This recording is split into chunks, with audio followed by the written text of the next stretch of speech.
Good day, everybody. My name is Ilogebe Chidi, and I want to correct an impression.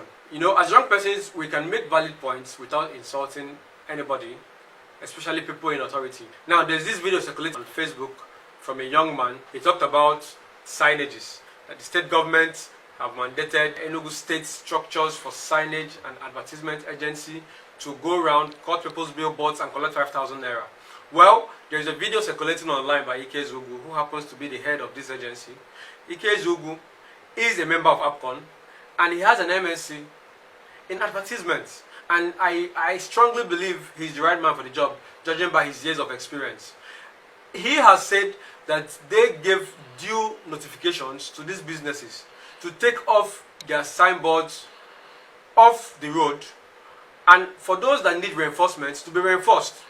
Now, if in the first place it is even illegal to have your signages and billboards on places they are not supposed to be without authorization.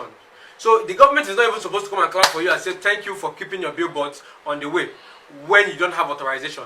So cutting it is a form of telling you tomorrow you don't have to do that, because ignorance of the law is not an excuse. We also made mention of the tricycle riders not being duly notified about a curfew set by the state government that they should stop operating as from 7 p.m.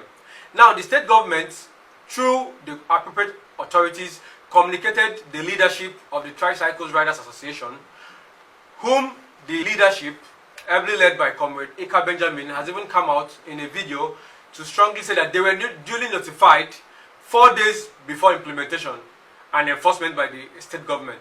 That they were notified on Thursday, which he passed down to their branch leadership. And then the government started enforcement on Monday. Now, saying that these keke riders were arrested and they were asked to pay a certain amount to get their keke released by the police, and that the hand of the state government is in it, I see it as being very mischievous, because nothing concerns the state government with collecting money from keke people in police stations. But even the leadership of the Keke Riders Association has come out to say that no single dime was collected from these people after they were being released from the police station. On the issue of palliatives, he said that the government is not doing anything about palliatives to the citizens of the state. First of all, Enugu state is not on total lockdown. But even at that, His Excellency has been able to give palliatives to the poorest of the poor and to the needy through the churches. He also gave palliatives to persons living with disabilities. He gave palliatives to motherless babies' homes. He gave palliatives from groups for their members. And I believe His Excellency has done well. It is being done, and it is being supervised by a committee, and also SEMA of the state is also fully involved in the supervision. There is also a mandate to all local government chairmen to make sure that palliatives are shared to the residents in the various local governments. So I think that the state government is doing well, and they are still doing more on the issue of palliatives. Furthermore, I am still very, very perplexed by the fact that someone can come out to say that His Excellency, Right Honorable Ugwuanyi, David Ugwuanyi, is a military governor living on a military footprint. That's lie from the pit of hell. Everybody in the state and in the nation knows that His Excellency is one of the most humble leaders in the nation. It is an open fact. It is audible to the deaf and visible to the blind. I don't want to start making references, but go to Rivers and some other states and come back. His Excellency is filled with humility. He is filled with empathy. How can you, as a young person, come out to say that your governor is foolish? In Enugu, young persons are known to be very respectful. We don't disrespect our leaders, because even the Bible made us to understand that we have to respect constituted authorities. In as much as we want to make valid points and want to express anger, you have to do that with decorum. You have to do that politely, so that you don't infringe on the next person's rights. You can't call His Excellency a failure when his footprints are everywhere. His footprints are on the sands of time, and he's not even done. This is his second tenure, and he still has 3 years plus for you to even call the result. And His Excellency in 2015 read out his 4-point agenda. Number 1 on that list was employment and job creation, which His Excellency has done and is doing and will still do.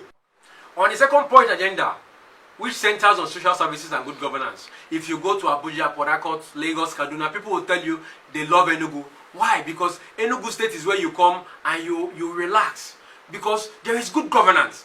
Now, coming to the 3rd point agenda of His Excellency, which is rural development. No governor in Enugu State has developed the rural areas like His Excellency, Governor Ugwuanyi.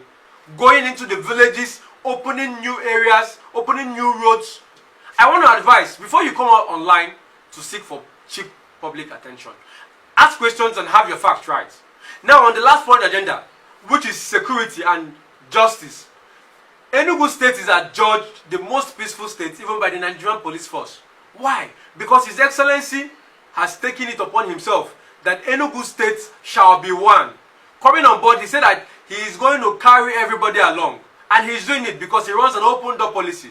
The young and the old are being involved in the governance of the state. Every political stakeholder is important. Everybody is a stakeholder. And it even costs more to make sure that lives and properties are secured.